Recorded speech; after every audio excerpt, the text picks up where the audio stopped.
Эй, всем привет, друзья! С вами на связи Алекс Титанов на его... Ну ладно, другое. Водами.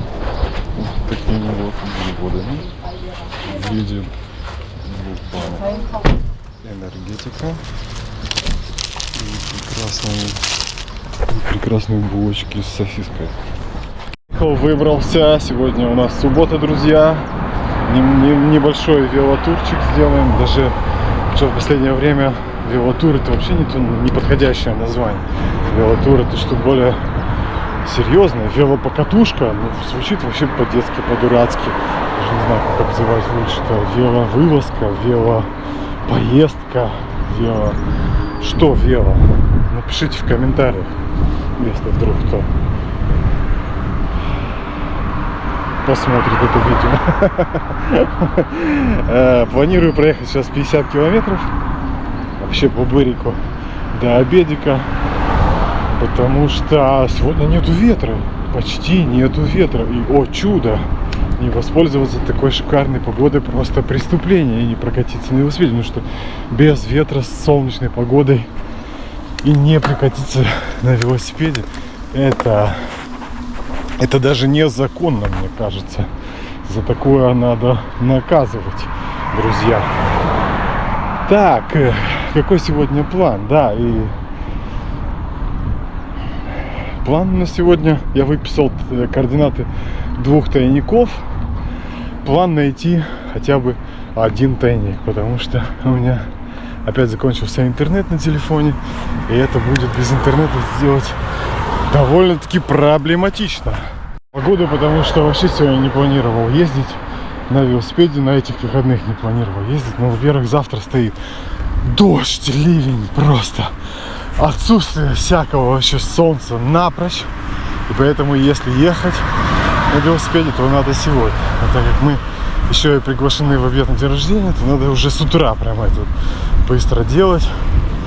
Соответственно, я даже не завтракал, а просто взял пару батончиков, зашел в магазин, купил себе шикарную, самую вкусную на свете булку с сосиской за 99 центов и 2 энергетика.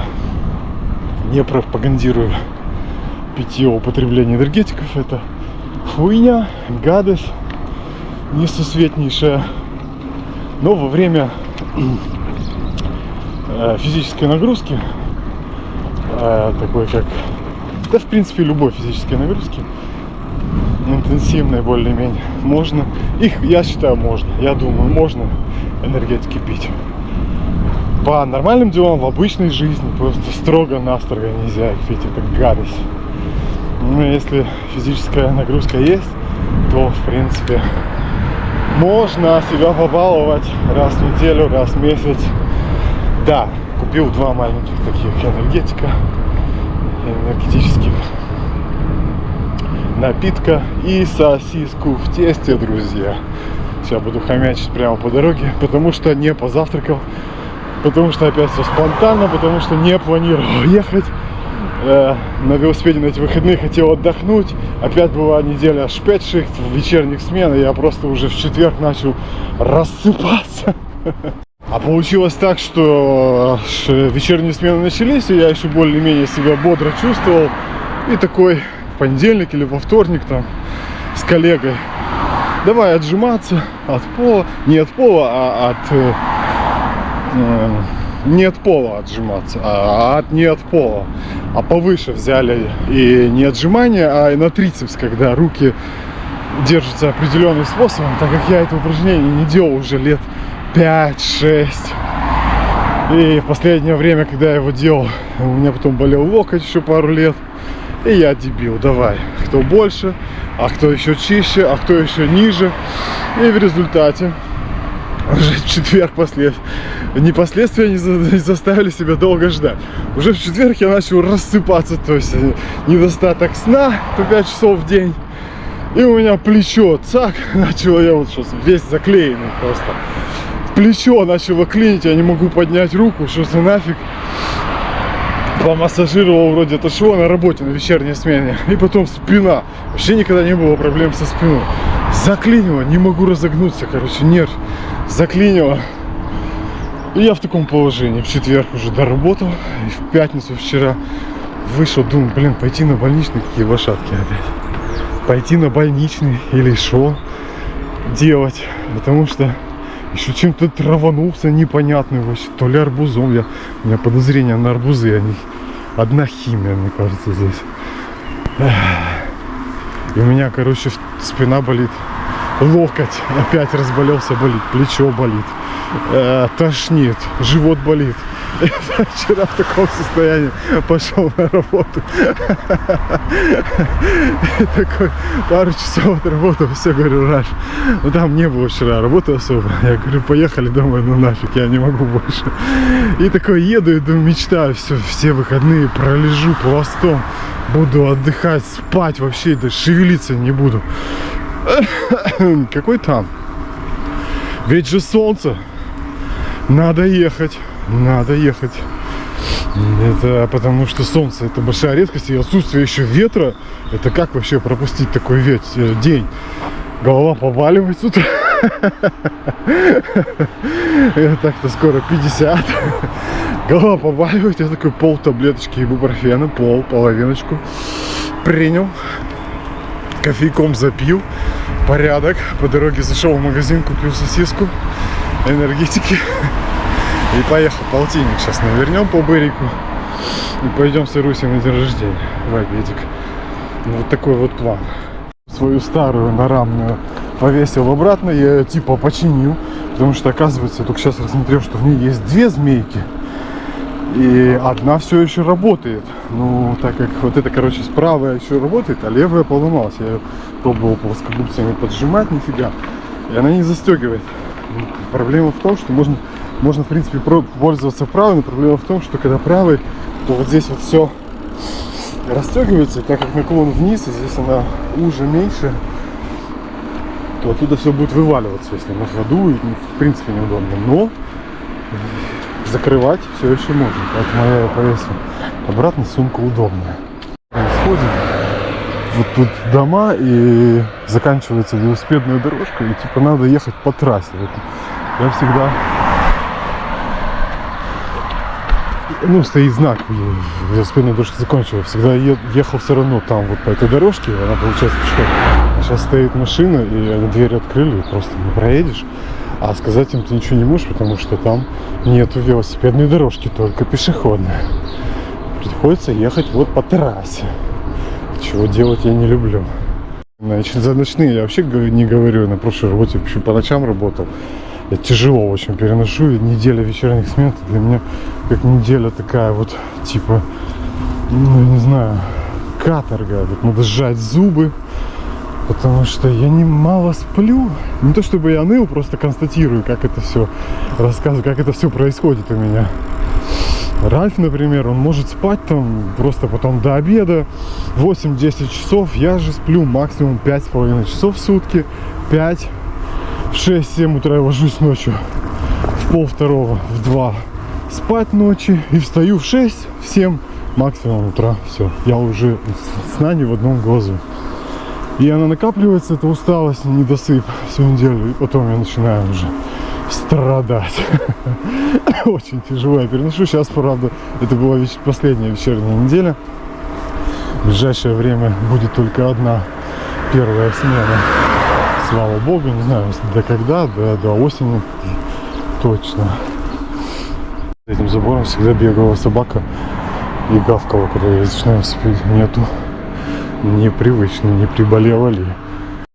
Интересная одна история, ну, интересная для меня, по крайней мере, такая поучительная, которую я сейчас же и вам и поведаю. Надо как-то коротать время. В Фейсбуке я писал заметку про это. В общем, у меня на работе 2 сирийца работают. Ну, по крайней мере, в моем цеху 2 сирийца. Они помладше, им там еще 40 нету. Для меня просто пацаны. 2 брата. И с одним я прямо очень... Мы с первого дня вместе работаем. И прямо душа в душу друг друга очень хорошо понимаем. Вот. Я заметил, что в последнее время, что он, что его брат начали мэкровать. То есть жаловаться, ныть, возмущаться.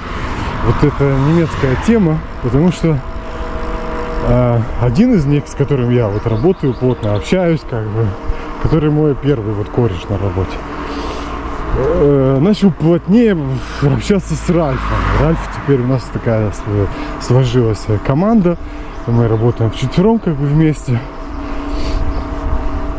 Я, сириец, Ральф и еще один чувак. И так как они курят еще и каждые 15 минут бегают на перекур, общение у них получилось теперь все плотнее и плотнее. Он начал перенимать вот эту вот идиотскую Ральфа и вообще немцев привычку мекровать, жаловаться, возмущаться вот по поводу и без.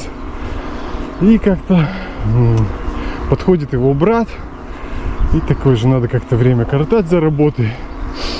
Болтали то да сё. Ну и брательник его опять давай мекровать. То плохо, это мало, тут тяжело, денег мало, много работаем.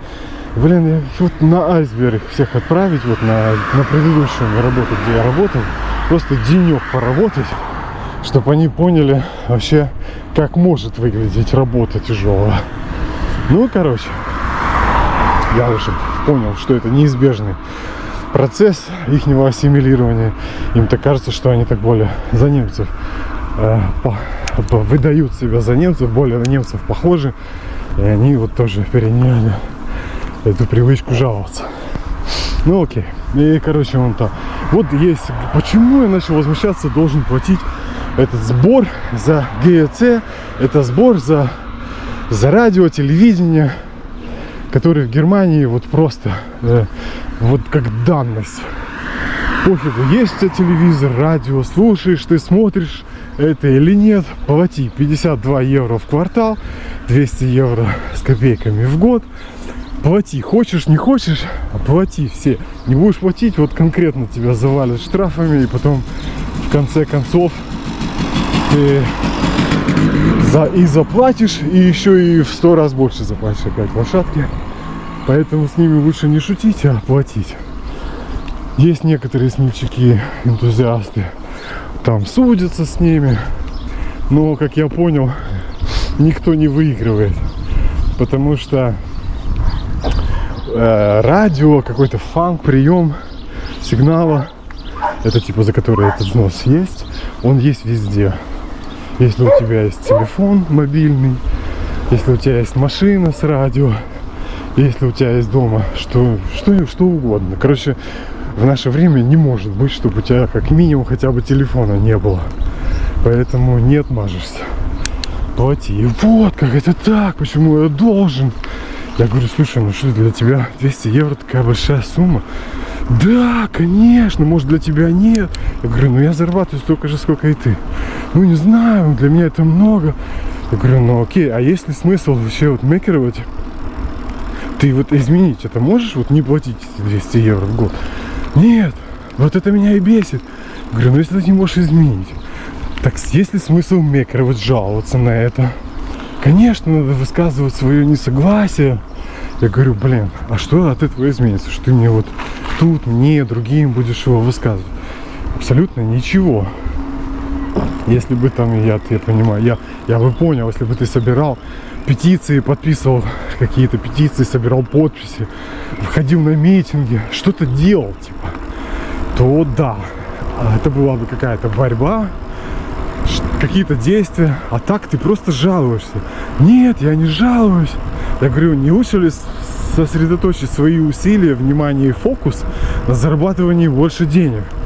Как я их должен зарабатывать, вместо того, чтобы и как бы чтобы был дополнительный источник денег, чтобы можно было эти 200 евро, раз для тебя так много, платить уже без проблем. И не переживать так по этому поводу. Или как-то самообразовываться, идти куда-то учиться, переучиваться, повышать квалификацию, искать другую, более высокооплачиваемую работу.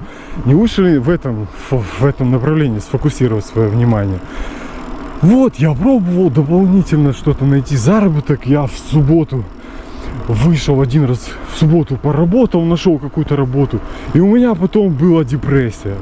Сука, я бы вот это все вообще даже не вспоминал. Но когда он мне сказал, что у него после работы в субботу потом депрессия была, меня это просто, блядь, убило, размазало просто. Я не знаю.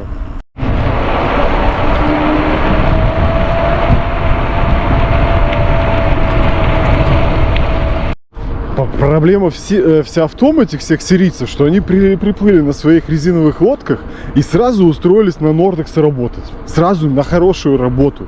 Их взяли, блин, великодушно, немецкое государство. А сейчас они мекровают, что, блядь, видите ли, их заставляют 200 евро платить. Блядь, ну вот здесь вот так Германии, ну принято, ну надо как-то немецкому государству пополнять свой бюджет. Ну вот не придумали ничего умнее, хотя я нахожу это довольно-таки умно, хер отмажешься. Так пополнять бюджет, как стричь с населения деньги, вот придумали вот так вот. Вот так у них заведено. Вот ты сюда приехал, ну, блядь, либо, блин, играй по ихним правилам, либо пиздуй обратно, блин, в свою Сирию, блин, или с какой-то стороны там прибыл. У вас же там не надо платить, блин. Вот и не будешь платить, блин, что ты, блядь. И вот жалуются, я такой, блядь, я говорю, да ты серьезно? Да, это вообще, это так тяжело. Я говорю, блядь, сука, я 6 лет работаю в таком режиме. И раньше, блин, 2 или 3 года я работал, это сейчас я работаю на 2 работах по выходным. Только на 2-й работе, и то не по всем выходным, вот как сегодня, не надо, и завтра не надо. А периодически и в субботу, и в воскресенье тоже работаю на 2-й работе. А раньше было 2-3 года я работал, когда я на предыдущей работе работал, так, блядь, так это ж был ад. Я же, блин, работал в 3 смены по ночам. Я приходил ночью с ночной, спал до обеда. И то, блин, это сон был такой, пару часов. И потом ехал на 2-ю работу, и там пиздячил не по выходным, а еще и каждый день 3-4 раза в неделю. И потом еще по выходным. И это на протяжении нескольких лет. И работа была не такая основная, не такая, как у нас здесь с тобой сейчас. Курорт. А, блядь, пиздячка, блин, жесткая пиздячка физическая. Стресс сумасшедший и физическая пиздячка. А вы, сука, вам еще, блядь, 40 нету, им лет по 35-33, я не знаю. Вы, блядь, ноете, блядь. Это меня просто вымораживает в этом поколении новом, блин, к сожалению. И я туда опустился, вот. Раньше было. Не знаю. Короче, какие-то мягкие все, блин, вот эта молодежь какая-то мягкая, ужас какой-то. Они все хотят вложиться в крипту, все стали этими криптоманами, блядь. Не все хотят ни хера не делать, но, блядь, подняться и заработать. И не знают, блин, что их таких миллионы. И что это так не работает, никто в конечном счете не даст никому подняться. Все эти схемы мошеннические были всегда в том или ином виде. То есть они всегда в каждое поколение, в каждое время видоизменяются, подстраиваются под актуали. Или как это, мне кажется, такое слово есть. Но всегда находится какой-то способ, чтобы, блин, в массовом порядке кидануть прямо население целых стран, всех стран, все больше и все глобальнее. Глобальнее эта история. Если раньше это было только в пределах стран, то теперь с приходом интернета это можно делать просто на весь земной шар. Просто кидать весь земной шар. И, блядь, сука, как они будут рыдать, когда их всех кинут. А я на 100% уверен, что вся эта крипта,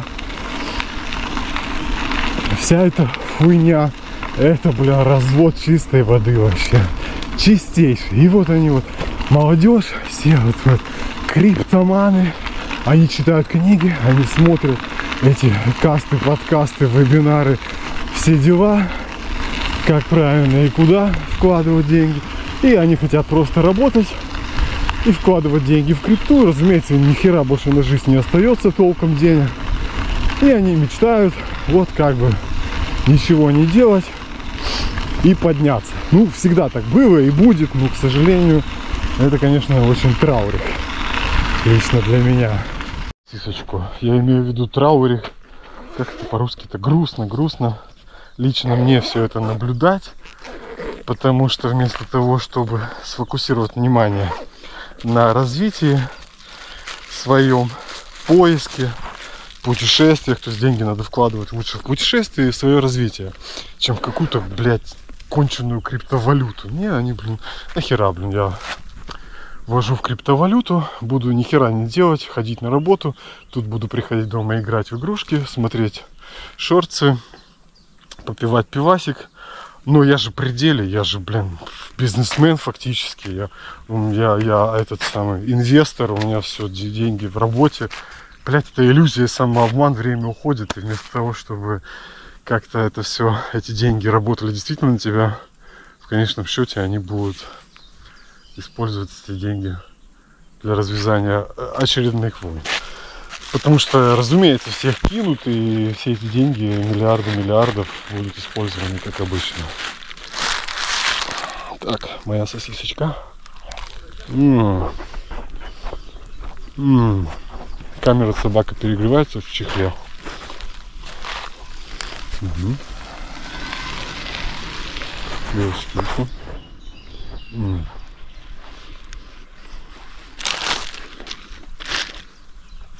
Рекомендую.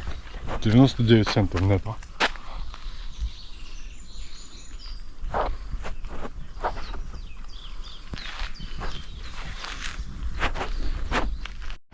Я в Фейсбуке написал заметку про это, потому что лучше почитать. Потому что я говорить абсолютно не умею, и формулировать мысли устно у меня очень тяжело получается. А сформулировать мысли письменно намного лучше у меня получается. Что я сделал в Фейсбуке, собственно говоря. Если кому интересно, можете читануть на моем аккаунте, на моей странице. Потому что там есть время просто для корректировки, для подумать. Когда ты говоришь на камеру, надо быстро говорить правильно, точно и сразу. А когда ты пишешь, ты открыл себе окно нового сообщения и сидишь такой, так, а что бы еще приврать? Так, вот это. И потом такой почистил, подправил, запятые расставил, отправил, перечитал, херня, переделал, сохранил, отправил, пошел, поработал, потусил, все, пришел через полдня, перечитал, блин, фигня, опять подправил. О, это же уже другой отдел, это же читать можно, уже хотя бы понимать можно, о чем речь. И в результате появляется более причесанный текст, который удобоваримый, по крайней мере. А когда я это болтаю на камеру, мне кажется, это какая-то бессвязное мычание и бормотание в нос. Красиво. Вот по этой дорожке вдоль речки нашей, этой Рекниц, очень душевно. Я прямо когда все время езжу, вспоминаю деревню, куда меня отправляли на все лето или на 1 месяц. И там был велосипед, и ты по этим вот не асфальтированным, ну тут правда асфальтированная, но тем не менее такая же природа, нетронутая. Красота. Я, в общем, у меня всегда ностальжи, когда я здесь езжу. Вообще было раньше в детстве все по-другому. Лето, 3 месяца каникул, это была целая жизнь. Ты такой успевал за лето. Все. Просто все. Тебе казалось с утра до вечера. Это нереально много времени. Доехать до деревни на поезде надо было 5 часов ехать. Для меня это была каторга, потому что мне казалось это вечностью. Это очень долго. А сейчас это все пролетает. Я такой, Ира, говорю, конец июня. Мы вообще, ты помнишь, что лето вообще? Мне кажется, если бы я еще не ездил на велосипеде, то вообще бы просто и не чувствовали бы, что лето. Очень быстро, мгновенно все проносится. Июнь пронесся. Все, нету. Через пару недель отпуск, день рождения, все, середина лета. И все, и потом лета нету. И это все так цак, как слайд какой-то. Переключился на осень. А так как здесь еще все плавно переходит весна в лето, не особо отличишь, где лето, а где весна или где осень. Потом это все переходит очень плавно. Погода фактически всегда одна и та же. Ты вообще не чувствуешь, потому что в Одессе это лето, это зной, жара. пляж, солнце каждый день безудержно. А здесь это все совсем по-другому. Совсем. Это все одним большим каким-то слайдом, который вот даже не переключается даже скорее. Просто вот идет бесконечный какой-то. И ты такой, хоп, блин, уже полтинник, да ну нафиг. Надо с bisschen ja? Kriegen Sie nicht vergrößert? Wie bitte? Kriegen Sie nicht vergrößert? Ich bin nicht sicher, bei dieser Kamera nicht. Ich habe 2 Fotoapparate und keiner funktioniert. Ja, echt? Schade. Auch das Handy nicht. Das Auch Handy nicht. Das hat einen roten Punkt hier. Einen roten Punkt und dann macht es keine Aufnahme. Warum? Ah, Feedback, ja. Какая-то вот интересная птица. Der мужик меня прямо... Ja. Haben Sie geschafft, oder? Nee. Aber Der Mужик такой so ясный. lange singen habe ich noch keinen gehört. Ja. Прикольно. Дядька остановил меня, говорит, показывает, смотри, смотри, птица сидит. Прямо останавливает, не останавливает, а показывает такой рукой, я еду мимо, он такой, смотри, смотри, я остановился, там такие, ну здесь много, он такой, я их называю орлами, но это какие-то, ну, ястребы, я не знаю, ну, в общем, хищные рыбы, говорю, птицы, не очень большие, я их всех называю орлами. И он такой, все, 2 камеры у меня не работают, и хэнди, телефон мобильный тоже я не могу понять, как им пользоваться. У него на видео стоял, говорю, ну покажите. У него на видео стояло, просто надо было на фото переставить. Все, он такой, спасибо, спасибо. Короче, пока он спасибо, птица улетела. Вот такой, ну, слышишь, что мой акцент, вот этот дикий русский. Такая, как, что я должен вам сказать? Он думал, что я поляк. Что по-польски там что начал лопотать, я говорю, спасибо, можете сказать. Спасибо большое. Прикольно. Он, видимо, не местный, потому что местные этой всей красоты не видят. И он такой, разве это не восхитительно, и разводит руками. Вот здесь это все. Я говорю, да, блин, наш этот регион, вот этот вот гибит, Рекнецгибит, какой-то заповедник еще, причем птичий, здесь каких-то много птиц. Очень красиво здесь, прямо очень. И людей вообще нет в этом направлении, практически нету туристов, редко кто вообще знает об этой велосипедной дорожке вдоль реки. Здесь прямо ты можешь один ехать, 50-километровый турчик себе сделать и особо даже людей не встретить, ни машин, ни людей, только ты и дикая природа. Это ли не красота? Как можно дома сидеть, когда такое на улице? Когда здесь такая природа? Блин, не знаю, что я включал и что я записал. Опять очередь ключ от камеры, она когда греется в чехле, она начинает как-то выключаться, ни в тему, ни в попад. Записал ли я, в общем, я восхищался. Мужик этот, его даже дедом-то не назовешь, в возрасте мужик. Восхищался нашими краями, говорит, видимо, турист, потому что наш брат уже глаз замылен и не видит этой красоты. Говорит, да, разве это не восхитительно? Посмотрите, какая природа. Говорю, да, блин, вот этот наш Рекница, река Рекница, гибит, ну, местность у реки этой. Это восхитительное вообще место, и оно еще классное тем, что мало кто знает, и здесь ни туристов, ни машин, ни людей, только ты и дикая природа. Никого, 50 километров проедешь, никого можешь не встретить вообще. Даже вот сегодня выходной, и то пару человек, а так в будни тут вообще никого. И можете километров 50, я не знаю, туда даже за Зальцдеберан, или как он называется, Зальц, куда я еду. Короче, Зальц какой-то. Не знаю, дальше еще там есть дорога, нет. В общем, туда-обратно 50 километров до Зальца этого. И даже, может, никого и не встретить. И как можно вообще дома сидеть, когда солнце светит, и у тебя такая природа просто вот за домом фактически. Как можно дома сидеть? Даже пофигу, устал ты, рассыпаешься, вот как я. Все равно не это преступление. Мы же все скоро умрем. Надо это все увидеть, как почувствовать как можно чаще. Я не знаю. В общем, друзья, лайк не забудьте, да?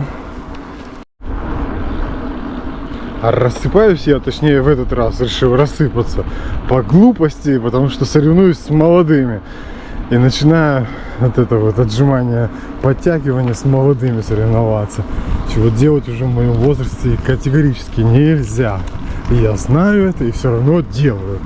Идиот, что тут скажешь. Друзья, Бад Зюльце называется город, до которого я сейчас еду. И до него 8 километров. Сейчас я не вернусь. Вот, до него 8 километров. А есть еще Трипзес. Слушайте, я даже не знаю. Ну, судя по тому, что это велосипедный указатель, то до него едет велосипедная дорожка, ведет. Ну, сейчас даже посмотришь, что у нас по времени. Мне надо в 12:30, максимально в час быть дома. Может, таки чухну в Трипзес. Тут вообще ветра ни грамма нету и солнце светит. Я хочу прямо какие-то рекорды устанавливать. Пофиг, что я рассыпаюсь. Погода шикарная. Надо на день рождения идти. Посмотрите, как красиво. Вон велосипедист какой-то. Посмотрите. Поля. Никого. Как будто какая-то Тоскания здесь.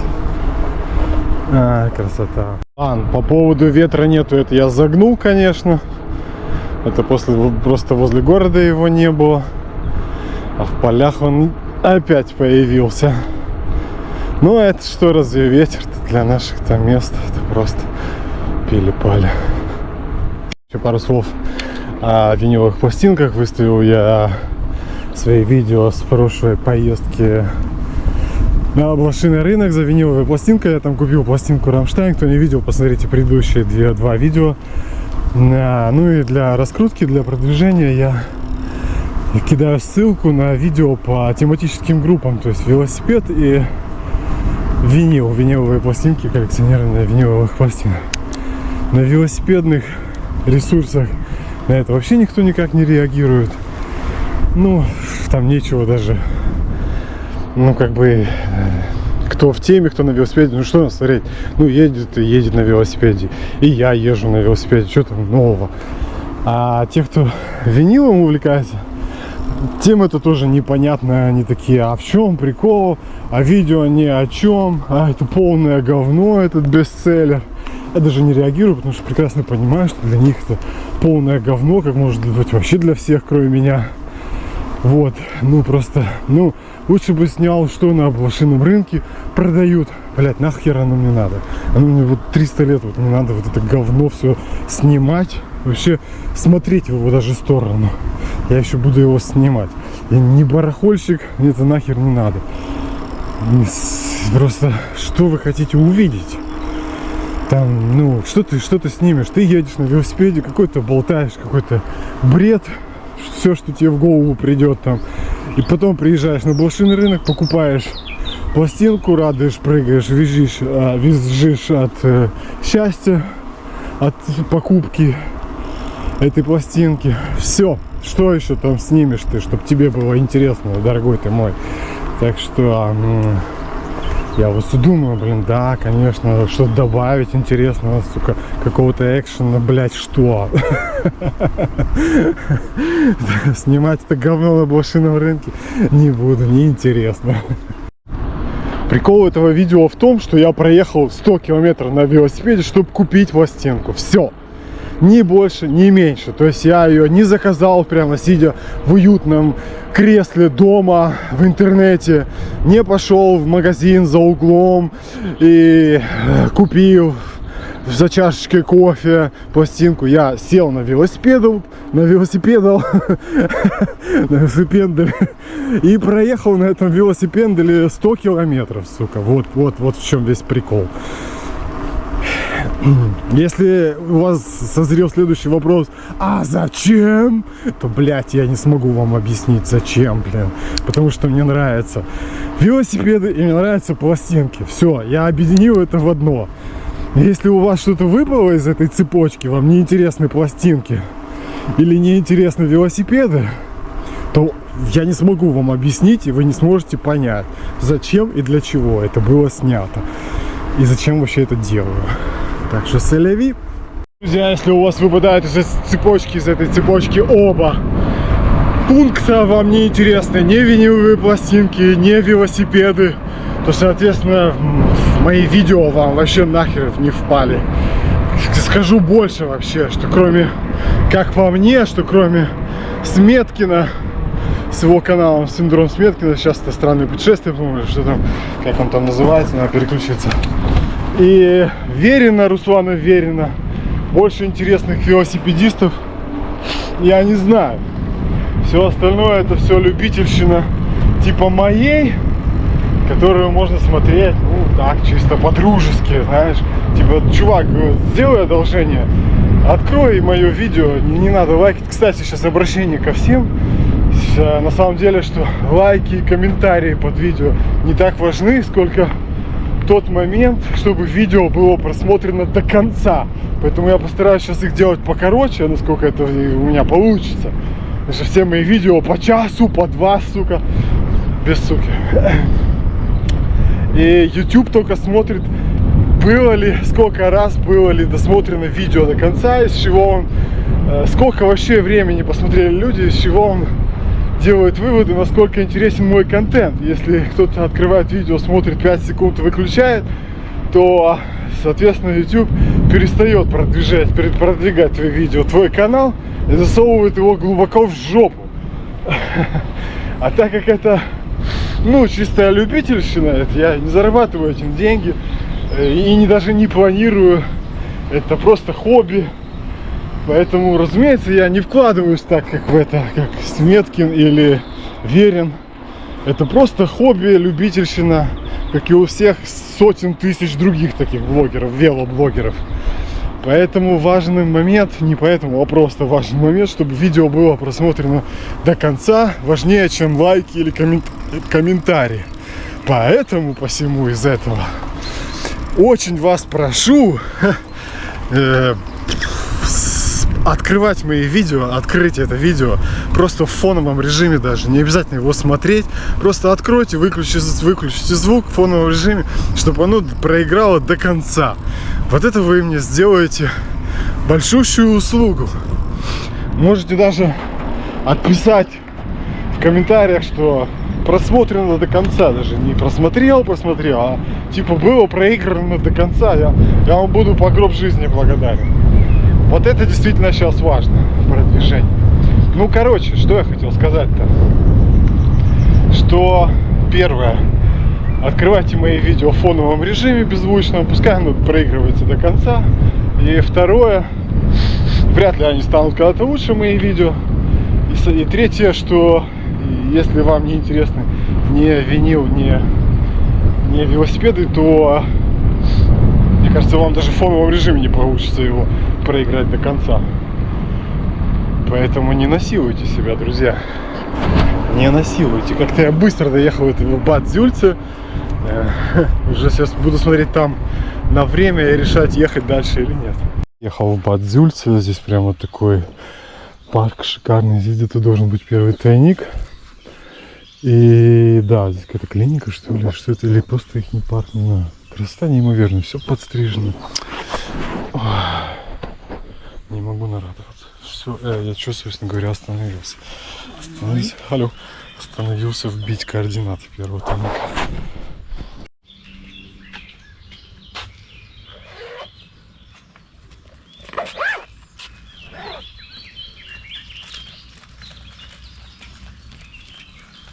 Тетере.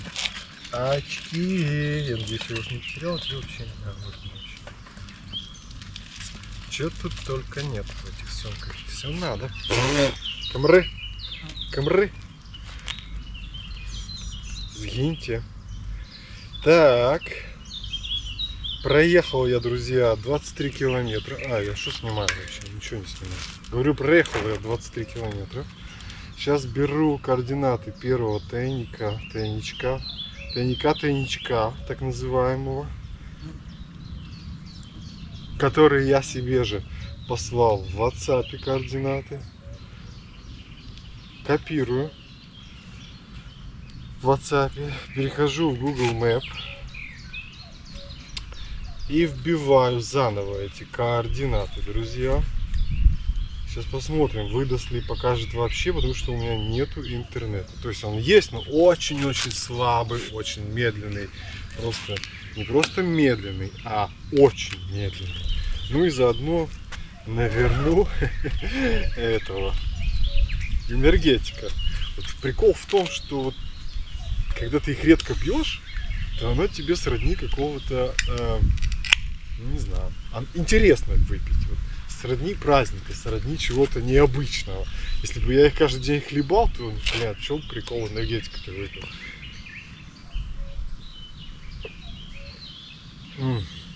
Вкуснятина. А так как я их пью раз в год, когда я их последний раз пил? Прошлым летом?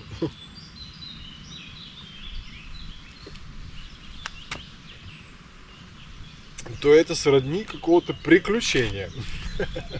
Чего-то такого необычного. Такого вау, нифига себе. Ну да, интернета нету. Я пью, я уже столько взрослый, что могу купить энергетики себе. Я их мало того еще и на свои деньги покупаю, которые я сам заработал.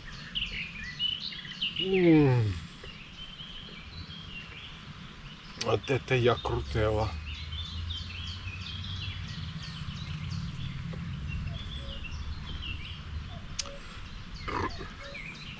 Не уверен, что получится сегодня найти тайники, потому что без телефона, без интернета это сделать никак нельзя.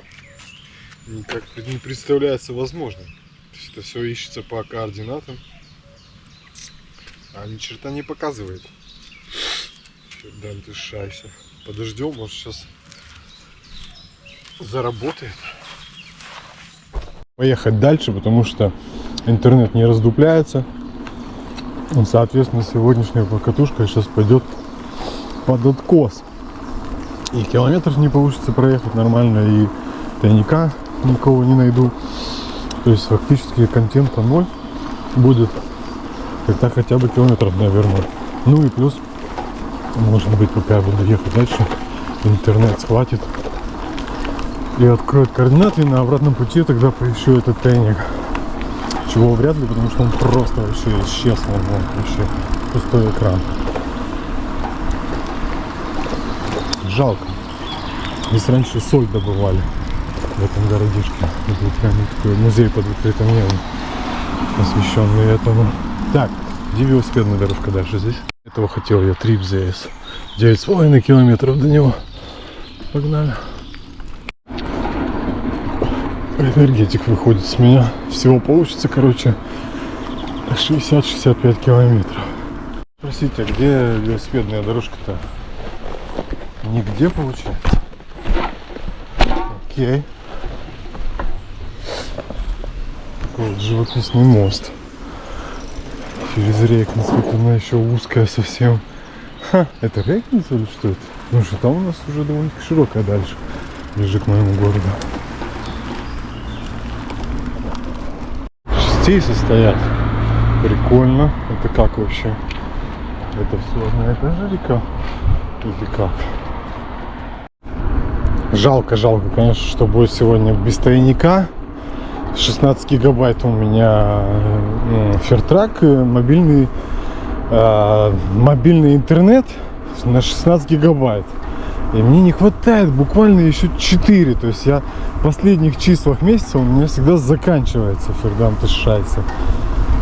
Вот буквально 20-25 было бы в самый раз. Но так как я этот фертрак подписал на 2 года, то мне сейчас либо новый полностью покупать и за этот платить, либо как-то укладываться в эти 16 гигабайт еще до конца этого фертрака. Кстати, надо посмотреть, когда он заканчивается. Ну, год еще точно. Ну, короче, неудобство караул, когда нету интернета. Особенно для меня. Я очень часто пользуюсь навигацией на велосипеде, на машине. Катастрофа. Причем ошибка была допущена дома, когда я выезжал мною. Я знал, что нету интернета, но можно было немножко схитрить и вбить координаты тайника еще дома, там где Wi-Fi в LAN еще доступен, домашний. Это Google Maps, он бы схватил координаты с домашним интернетом и потом в офлайне бы показывал мне дорогу фактически на улице. А я что-то подумал, давненько такого не было, я такой подумал, да на улице там соединиться как-нибудь. Вот, вуаля, что мы имеем на улице. Халлёхен. Давно домашнюю животинку так близко не видел. В детстве в деревне все лето проводил с ними. Воду им натаскаешь с дедом, я помню. Потом сено им накосишь. Ага. Ты ругаешься или приветствуешь? Короче говоря, не укладывай себя по времени, буду поворачивать обратно сейчас. Видно или видно. Дорожка велосипедная. Кусок такой убитый, разбитый. Я не удержался и поехал дальше. Мам, я до 12:30 до часа. В принципе, у меня еще 1,5 часа. И мне кажется, что ветер в спину все-таки будет. И я на обратной дороге дам газу. Но я сейчас собираюсь на обратной дороге тайник поискать. Потому что у меня таки заработал Google Maps. Показывает теперь дорогу. Это единственное, я не буду не 2 тайника искать, а 1 этот. Единственный, потому что второй ждать, пока заработает карта, нету времени. Еду еще вперед. И думаю, доеду до этой деревни, до которой собирался, Трезен или как он там. И там поверну обратно. Сейчас сниму. Люди ставят у своих, блядь. Вот эта гребаная сумка, то, что я боялся. Получается, вот эта змейка не работает, ни хера, я это, блядь. И вот я открываю, и она тогда всю, блядь, отсюда тю, и вываливается нахер. Сучка. Вон, Powerbox вывалился и улетел в траву. Фердам ты шайся. Ни хера мне это не нравится. Как и то, что не нажимается на паузу. Книга в наушниках. Алло. В общем и целом, я хотел снять, только книгу выключу, потому что не слышу, что я говорю. Ладно, не получится выключить, придется с книгой рассказывать. Вот люди у своих домов ставят свое творчество на продажу вот в таких вот всяких самодельных, самопальных будках, витринах. Я уже не один раз видел. В прошлый раз там свечки продавали люди, а в этот раз свечки и что? И вот эту посудку всю керамическую, я так понимаю, керамические штуки всякие. Да, вот керамическая такая всякая фигня. Цены вон 8 евро вон, свечка. А, это подсвечник. 12 евро. Будда такой вот, кружечки. К сожалению, цены везде. Вот 19 евро такая подставка. Ну, тоже подсвечник. Я такие видел стеллажи, выставки с медом. Люди продают собственное изготовление, производства. Со свечками, вот с керамикой. Прикольно. То есть ты такой едешь с туристом на велосипеде мимо, и такой цак себе на память там какую-то штучку. Тема не моя абсолютно, но грамотно придумано. К сожалению, здесь людей немного ездит, туристов здесь немного. Здесь Бад Зюльце. Мемориал павшим в Первой мировой войне, как правило. Скорее всего, это им посвящен мемориал. Я еще такого не видел.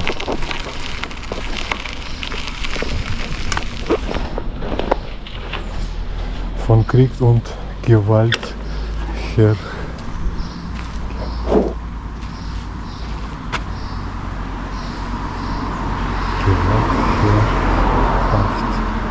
Verhaft.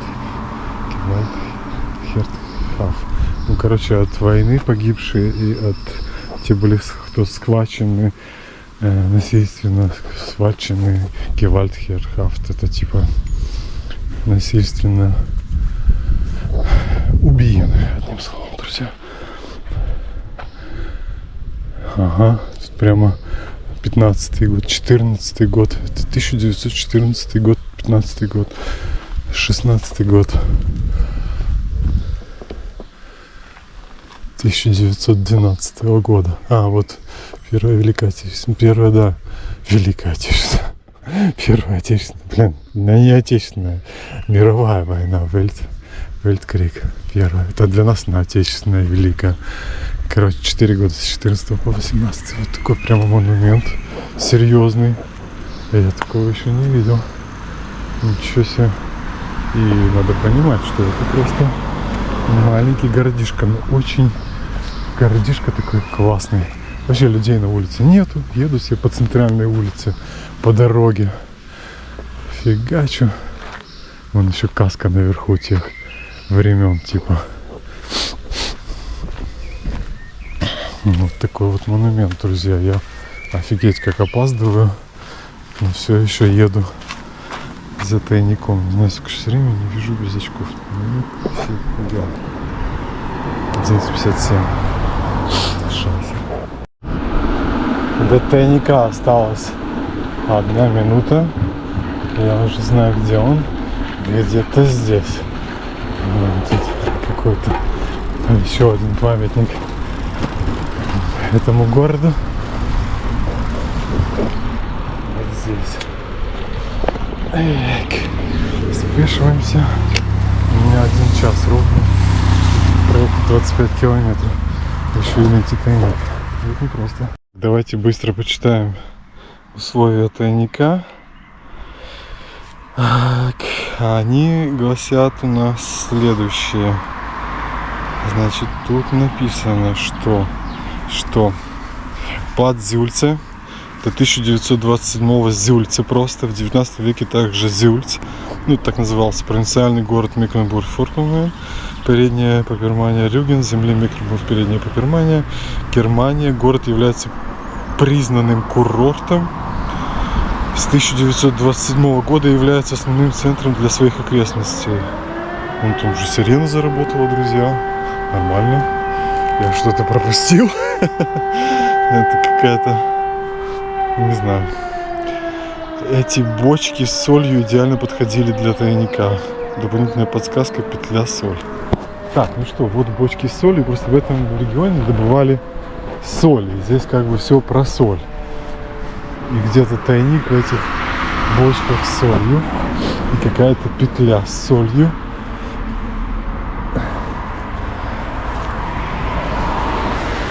Петля с солью. Какая петля с солью? Я, конечно, его спрятал вот сюда.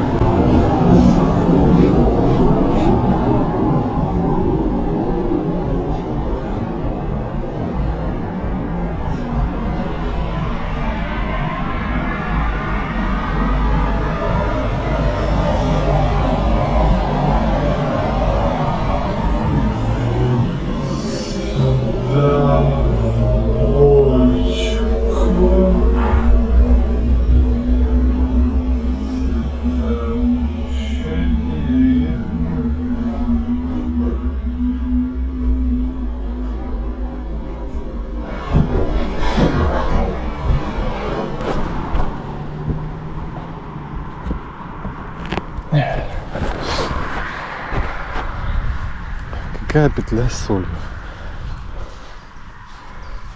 Петля соль, дополнительная подсказка. А сам тут идет координаты. Координаты больше ни черта не показывают. Опять вырубилась связь. Мама, времени у меня прямо нет искать.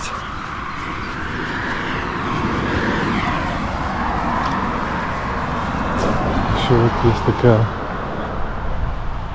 мельница.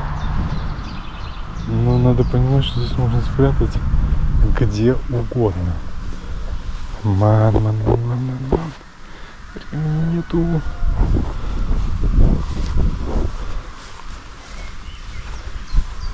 Петля с солью. Давайте по-немецки посмотрим. Перевел как-то лево. Дополнительная подсказка. Diese Fässerboten sich doch дополнительный Петлинг Зальц. Короче, да, ну координаты и соль. Это дополнительная подсказка. Координаты. У меня ни хера не работают координаты.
Все, друзья, не нашел. Приеду еще раз. Нема времени, уже опаздываю.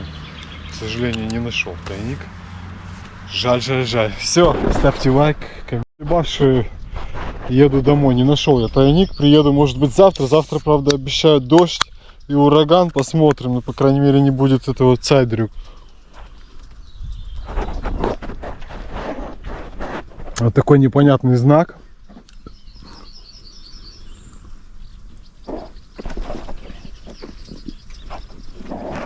Мне не нужно ни то, ни другое. Где мой город?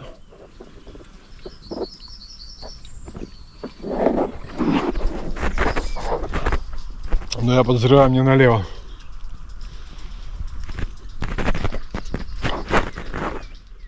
Я сейчас подзаряжусь быстрыми углеводами.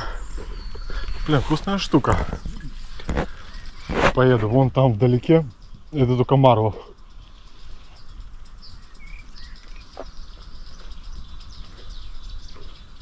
А оттуда еще 20 километров.